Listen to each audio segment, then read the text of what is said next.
الطاف گوہر سے 1945 کے بعد دوسری ملاقات کوئی 22 سال بعد، پہلی ملاقات کا حال کبھی اور سناؤں گا، اس زمانے میں ہوئی جب ایوب خان کے آفتاب اقبال کو گہن لگ چکا تھا، تاہم ابھی باقی تھی کچھ کچھ دھوپ ایوان صدارت پر۔ ایک صبح جو کسی لحاظ سے سہانی نہیں تھی، حکم ملا کہ صدر ایوب سب بینکوں کے پریزیڈنٹ اور سربراہوں سے کل ایک نہایت اہم مسئلے پر خطاب کرنا پسند کریں گے۔ ہم بھی ان میں شامل تھے۔ بڑے بینکوں کو یہ خدشہ ہوا کہ پھر کسی بہانے بھاری چندہ طلب کیا جائے گا۔ چھوٹے بینک، جن میں میں شامل تھا، جو چندہ دینے کی استطاعت نہیں رکھتے تھے، خوف زدہ تھے کہ کہیں انہیں اسی بے توفیقی کی بنا پر کسی بڑے بینک میں ضم نہ کر دیا جائے۔ بینکوں کے سربراہ عالم بیم و رجا میں صوفوں کے آخری کنارے پر اس طرح نروس بیٹھے تھے کہ بعض تو سربراہ کے بجائے برسرے راہ اکڑوں بیٹھے دکھلائی دیتے تھے۔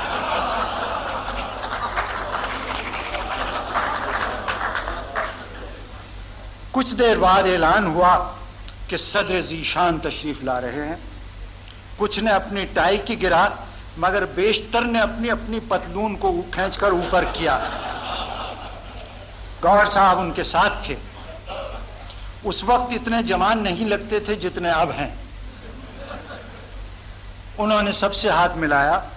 فیلڈ مارشل نے صرف گردن کی ایک خفیف سی جنبش سے سب کو بھگتا دیا۔ فیلڈ مارشل کچھ تھکے تھکے سے تھے۔ بعد میں جو گفتگو کی اس سے وہ خاصے اکھڑے اکھڑے اور سینائل لگے۔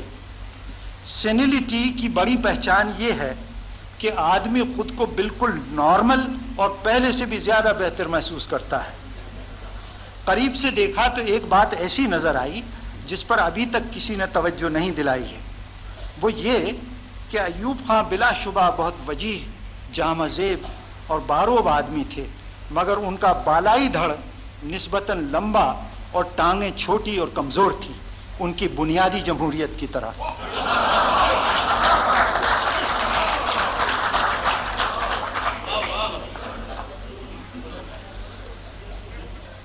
فیلڈ مارشل ایوب خان نے بغیر کسی تعارف اور تمہید کے چھوٹتے ہی فرمایا کہ جنٹلمین، آپ کو معلوم بھی ہے روٹی پکانے میں عورتوں کا کتنا وقت ضائع ہوتا ہے۔ یہ پہلا جملہ تھا ان کا۔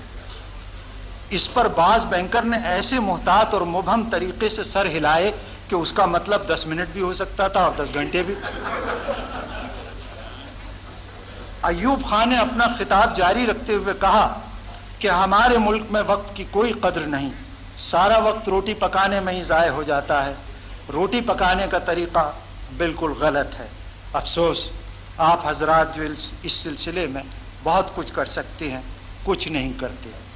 اس مرحلے پر ہمیں یہ خیال گزرا، بلکہ یقین ہو گیا کہ انگریزی محاورے کے مطابق غلط گھوڑے کو چابک مارا جا رہا ہے۔ کسی ٹائپوگرافیکل ایرر کے سبب بیکرز کے بجائے بینکرز کو بلا لیا ہے۔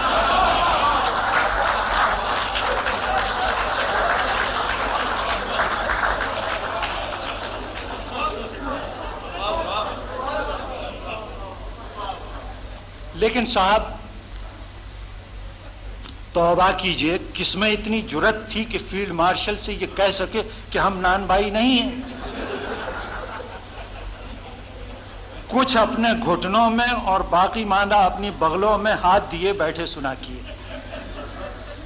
ایوب خان روٹی پکانے کی خرابیاں اور قباحتیں اپنے سینڈ ہرس لہجے میں بیان کرتے رہے۔ وہ ہلکے سے مسکرائے تو بینکرز کے دم میں دم آیا، بلکہ ایک چھوٹے بینک کے سربراہ نے تو حوصلہ کر کے چپاتی کی مذمت میں اردو میں ایک جملہ بھی کہا۔ کہنے لگے کہ چپاتی اگر گرم ہو تو معدے میں تبخیر پیدا کرتی ہے اور ٹھنڈی ہو تو قبض۔ فیلڈ مارشل نے انہیں تو کچھ نہیں کہا، الطاف گوہر کو یوں دیکھا جیسے کہہ رہے ہوں کہ یہ کیا بک رہا ہے، یہ قبض کا علاج کرانے یہاں آیا ہے۔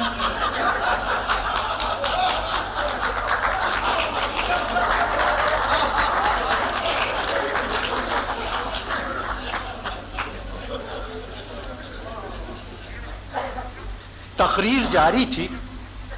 یہ کسی کی سمجھ میں نہیں آ رہا تھا کہ روٹی نے کیا قصور کیا ہے، لیکن یہ کچھ ایسا ضروری بھی نہیں تھا۔ خود بادشاہ ہوشکائے تو سب چیونٹی کو بھی تلوار سے قتل کرنے کے لیے نکل کھڑے ہوتے ہیں، اور ایسا ہو بھی چکا تھا۔ جب سے ایوب خان نے کہا تھا کہ بکریاں ملک کے جنگلات اور معیشت کی دشمن ہیں، پوری قوم بکریوں کے خلاف سیسا پلائی ہوئی دیوار کی طرح کھڑی ہو گئی تھی۔ ریڈیو، ٹی وی، اخبارات میں بکریوں کے خلاف پروپیگنڈا کیا جانے لگا، جو قطعاً غیر ضروری تھا، اس لیے کہ بکریوں سے نمٹنے کے لیے مسلمانوں کو کسی اشتعال کی ضرورت نہیں۔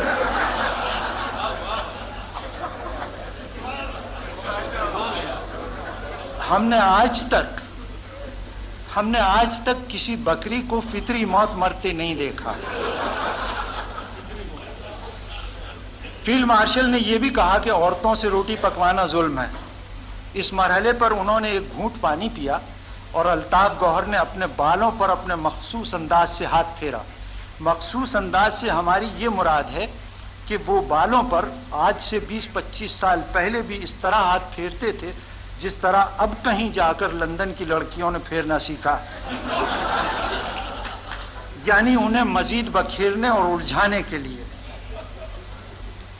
ہمیں مان خیال آیا کہ صدر کی تائید میں، یعنی روٹی کے خلاف، ہر ایک نے کچھ نہ کچھ کہا ہے، صرف ہم گمسم بیٹھے ہیں، کہیں محض خاموش رہنے کی بنا پر ہی نہ دھر لیے جائیں۔ لہذا بات کو قدر ندرت سے آگے بڑھانے کی غرض سے ہم نے اردو میں کہا کہ جناب والا، ہمارے ہاں سالن پکانے میں بھی بہت وقت ضائع ہوتا ہے، روز مرہ کی کھکیڑ ہے۔ ہم نے یہ جملہ اردو میں اس لیے کہا کہ دال یا سالن کو اگر کری کہا جائے تو سارا بگھار اور گرم مسالہ انگریزی کے راستے نکل جاتا ہے، اور لفظ کھکیڑ ہم نے تازہ ابن انشا سے سیکھا تھا اور اسے استعمال کرنے کے لیے مناسب موقع کی تلاش میں تھے۔ خدا جانے ایوب خان نے اسے بھونڈا مذاق سمجھا یا لفظ کھکیڑ سے بدک گئے۔ انہوں نے دوبارہ ویسی ہی سوالیہ نظروں سے الطاف گوہر کو دیکھا اور الطاف گوہر نے آنکھوں میں جواب دیا کہ حضور، میں نے بھی اس شخص کو آج ہی دیکھا ہے بخدا۔ ہمارے دخل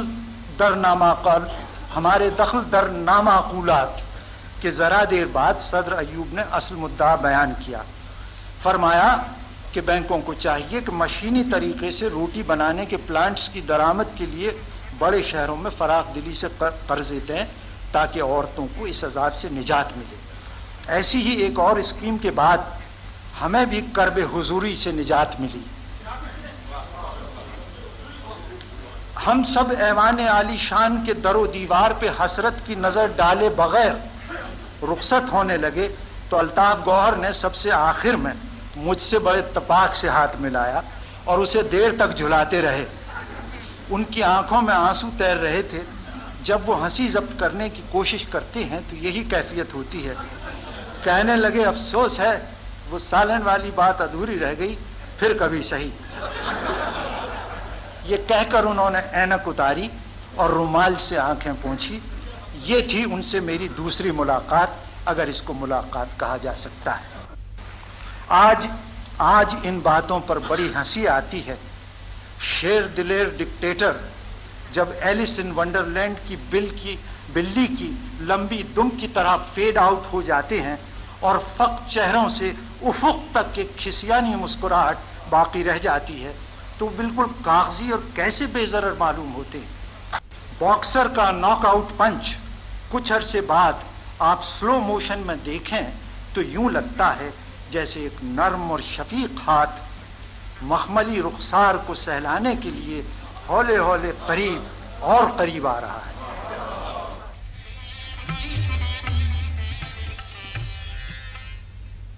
ایک کیسٹ بھی بنا الطاف گوہر صاحب کے کلام پر مشتمل، جسے اسد امانت علی خان نے گایا ہے اور بہت خوب گایا ہے۔ اس کے بارے میں ایک پیرا آپ کو سناتا ہوں۔ الطاف گوہر صاحب اور اسد امانت علی خان دونوں بہت خوش نصیب ہیں، ورنہ ایسا شاذ و نادر ہی ہوتا ہے کہ کسی شاعر کے اشعار آبدار کو کوئی مغنی آتش نوا اپنے کمال فن سے آتشہ کر دے۔ یادش بخیر مشفقی و مخدومی حضرت کوثر نیازی کے عہد وزارت میں جب پری چہرہ تصور خانم ان کا کلام پکے راگ میں گانے کی کوشش کرتی تھیں تو نہ کلام سمجھ میں آتا تھا نہ راگ، بس چہرہ سمجھ میں آتا تھا۔